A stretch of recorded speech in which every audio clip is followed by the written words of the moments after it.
active nonviolence education, how do we go about it?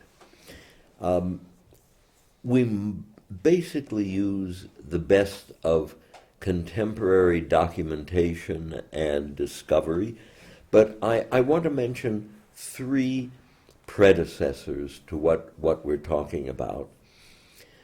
One is a seminal essay in 1913 by William James, the American philosopher and psychologist, called The Moral Equivalent of War.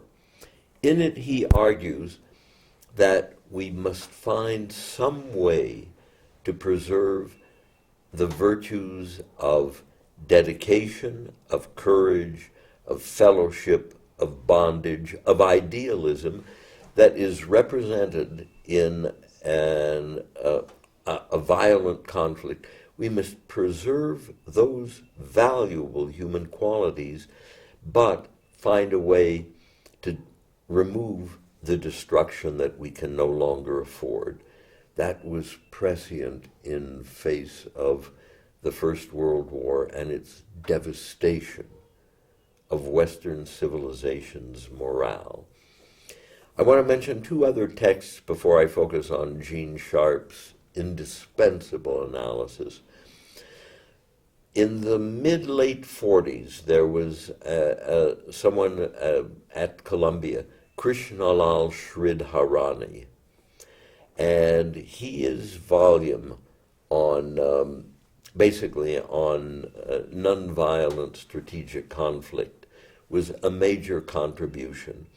One other predecessor, Joan Bondurant, in the mid-late 50s, I think at either University of California Press or Princeton University Press, printed her Conquest of Violence.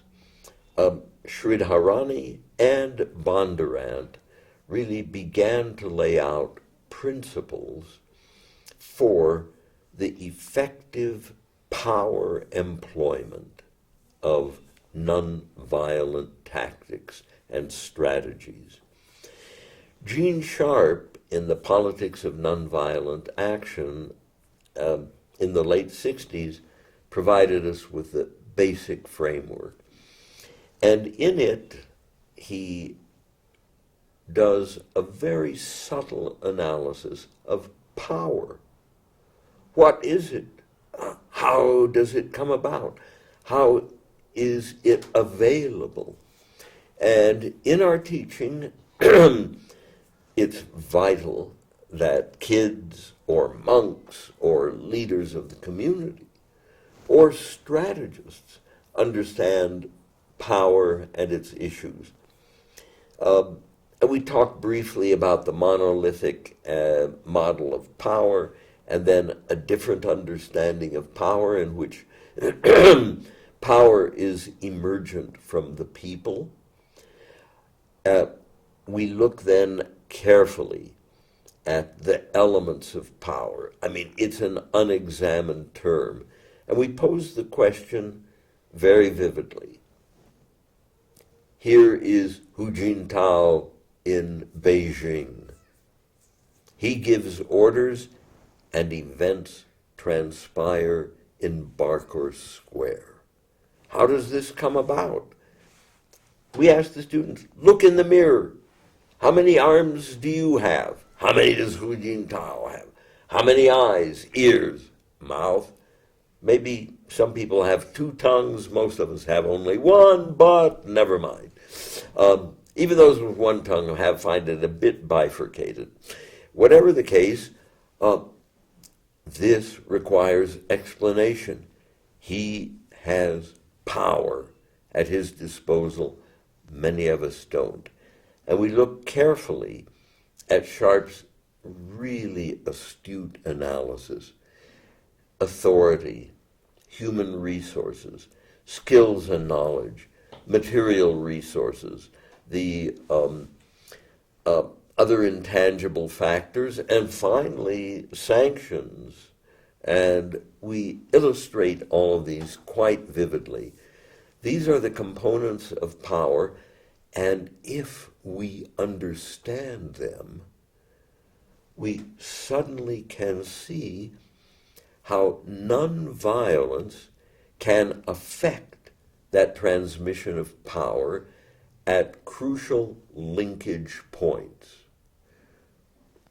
One alternative to preventing a soldier or a policeman from brutalizing you, one possibility is to destroy, to shoot the policeman. Equally effective is to create a situation in which this soldier or this policeman no longer follows orders from the dictator. In either case, suddenly the dictator is less powerful, but in the case of nonviolence, you have not destroyed the soldier or the policeman. You've not engendered resentment that will last for a lifetime in his family. Mao Zedong, who is esteemed as the ultimate realist, made an incomplete statement with his famous adage, "Power is from the barrel of a gun."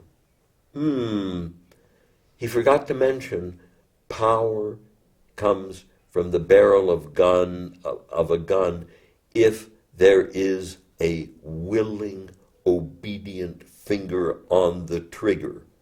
Without that, a gun is a decorative item, not a power wielder. So nonviolent, this kind of analysis, and it applies violence or nonviolence, when we look at that, suddenly we realize how it is possible for spirit and humanity to intervene and effect politically political power.